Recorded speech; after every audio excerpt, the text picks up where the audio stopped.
Cupincha, tudo jóia? Eu sou o Rusme do Curionautas.com.br e hoje eu compartilho com vocês este misterioso caso envolvendo ataques mortais em Nova Jersey, Estados Unidos, em 1916.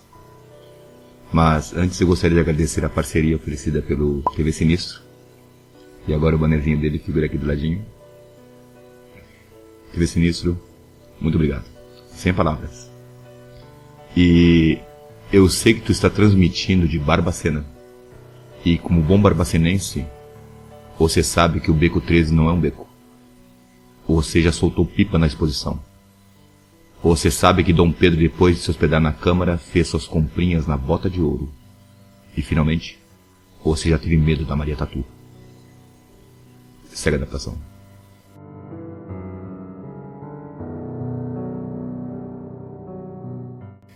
Em 1916, bem no meio da Primeira Guerra Mundial, uma série de ataques de tubarão deixaram sem vida 4 pessoas e uma gravemente ferida em poucos dias. Este caso é bastante insólito, pois uma questão nunca foi muito bem respondida. É possível que um tubarão suba um rio por 16 quilômetros, mate e volte?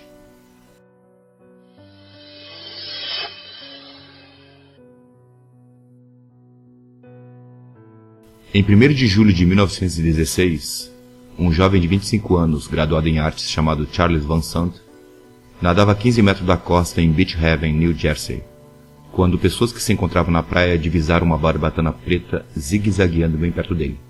As testemunhas começaram a fazer sinais para que o jovem saísse da água. Charles desesperadamente nadou para a costa pedindo socorro, mas de repente desapareceu da superfície. O nadador olímpico que se encontrava na praia entrou na água e tirou Charles gravemente mutilado. Charles Van Sant morreu no hospital na noite seguinte.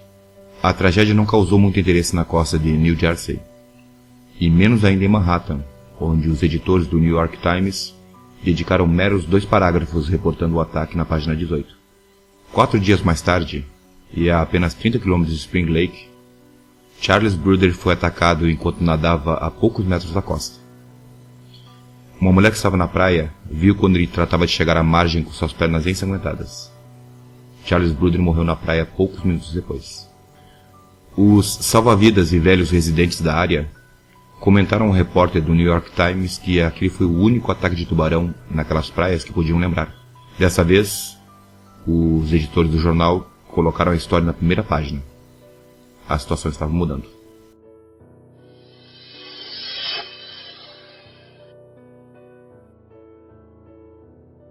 Nesse ínterim, um senhor chamado Thomas Cottrell viu o tubarão, mas lamentavelmente ninguém acreditou nele.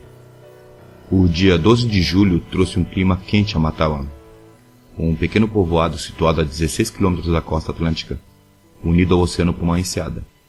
Ao redor das 2 da tarde, Lester Stilwell, um menino de 12 anos assolado pelo calor, decidiu tomar um banho com os amigos no Wyckoff Dock, um pequeno porto abandonado no rio Matawan. Isso mesmo, Cupinchas. Estamos falando de um rio de água doce, suficientemente longe do mar para dar tanta notoriedade a este caso. A apenas 750 metros desse local, o capitão aposentado Thomas Cottrell viu uma sombra cinza se movendo rapidamente embaixo d'água. Logo em seguida ele chamou o barbeiro do povoado, John Mulson, quem também era o chefe de polícia, para avisar o que havia visto. Depois, ele correu até a rua principal do povoado e começou a gritar que havia visto um tubarão no rio. As pessoas que se encontravam ali pensaram que o velho Cottrell havia enlouquecido. Um tubarão? No rio?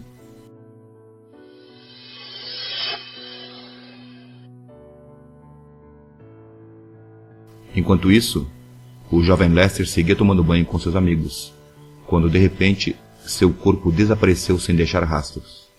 Seus amigos trataram incessantemente de encontrá-lo, mas não conseguiram achá-lo. Em um primeiro momento, pensaram que o jovem havia se afogado, já que ele padecia de epilepsia. O povoado inteiro iniciou a busca pelo corpo. Muitas pessoas se lançaram na água para tratar de encontrá-lo. Um deles era Stanley Fisher, um alfaiate de 24 anos que não teve melhor sorte que o menino.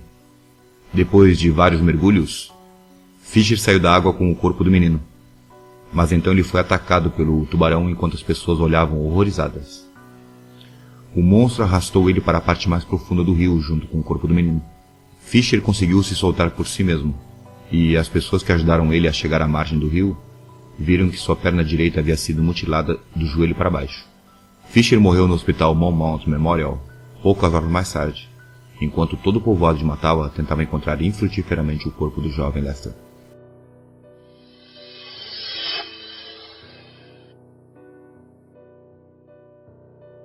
Os habitantes da pequena Matawa, assustados e revoltados com o monstro assassino, espalharam dinamite por todo o rio em cargas submarinas e fecharam o rio com malhas de metal para impedir que o tubarão voltasse ao mar. Os cartuchos de explosivos tinham dois objetivos. Um era matar o tubarão, e o outro fazer subir à superfície o corpo do jovem Lester. Quando as cargas estavam prontas para explodir, um bote chegou ao cais de Wyckoff trazendo Joseph Dunn, um garoto de 14 anos que havia sofrido outro ataque de tubarão. O jovem Dunn sobreviveu graças à ajuda do ex-capitão Thomas Cottrell, aquele que inicialmente pensaram que estava louco ao gritar que havia visto um tubarão no rio. Cottrell patrulhava o rio em um barco junto do advogado de Matawa, Jacob Lefferts, e salvou o garoto. O prefeito de Matawa ofereceu então uma recompensa de $100 a quem conseguisse matar o tubarão. Em resumo, 3 ataques na mesma tarde, um morto, um desaparecido e um gravemente ferido. O pequeno povoado de Matawa estava chocado. Em poucos minutos, todos os habitantes se dirigiram ao rio armados com pistolas e rifles. Inclusive alguns levaram facas e arpões velhos com sede de vingança.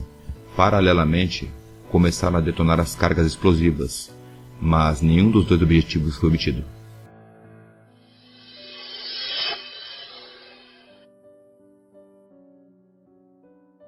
Ao cabo de 2 dias de busca, na madrugada do dia 14 de julho, foi encontrado o corpo do jovem Lester. Pouco restava dele.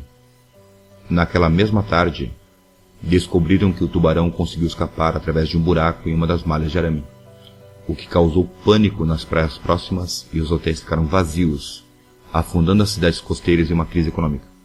Durante esses ataques, houve um salva-vidas que afugentou um tubarão próximo da costa usando um remo. E houve um policial que atirou contra um tubarão que aparentemente pretendia atacar algumas crianças. Os ataques de Matawa haviam sido amplamente difundidos pelos jornais de todo o país, e foram muitas as pessoas que se lançaram ao mar tentando caçar o devorador de homens para obter a recompensa. Centenas de tubarões capturados eram abertos nos portos para comprovar a existência de restos humanos, sem nenhum resultado. O então presidente dos Estados Unidos, Woodrow Wilson, encarregou o secretário William Gibbs que empreendesse uma campanha para exterminar a todos os tubarões da costa de New Jersey, em uma guerra contra os tubarões, ainda que esta ambiciosa empreitada tenha fracassado. Muita gente começou a se perguntar que tipo de tubarão era aquele, e por que tinha feito tantos ataques em forma quase simultânea no mesmo dia. O Dr. A.T. Nicholas, do Museu Nacional de Ciências, afirmou que o mesmo se tratava de um grande tubarão branco, ou de um tubarão-tigre, que, após o primeiro ataque a Charles Van Sant, tinha tomado gosto pela carne humana.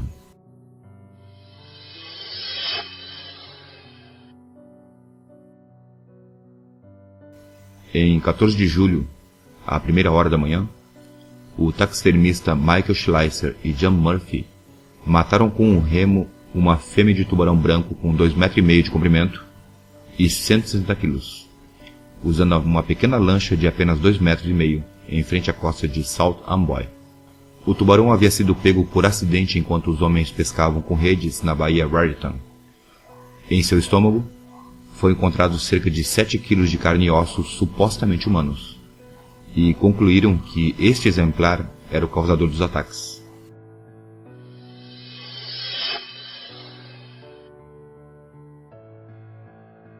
O tubarão foi dissecado e os ossos foram enviados ao diretor do Museu de História Natural de Nova York, Frederick Lucas, para serem analisados.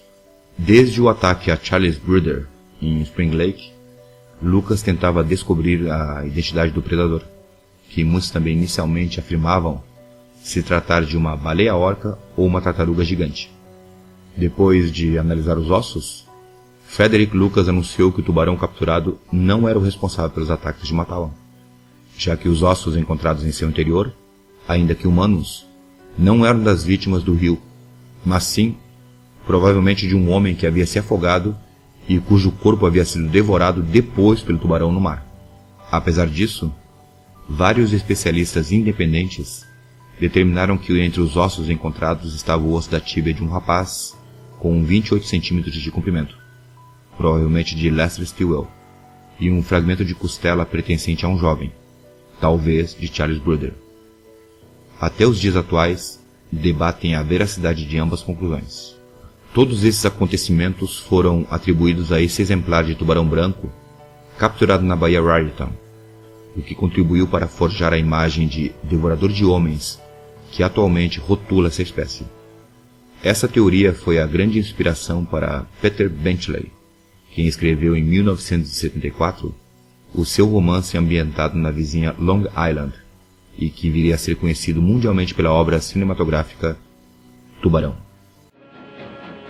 It is as if God created the devil and gave him jaws.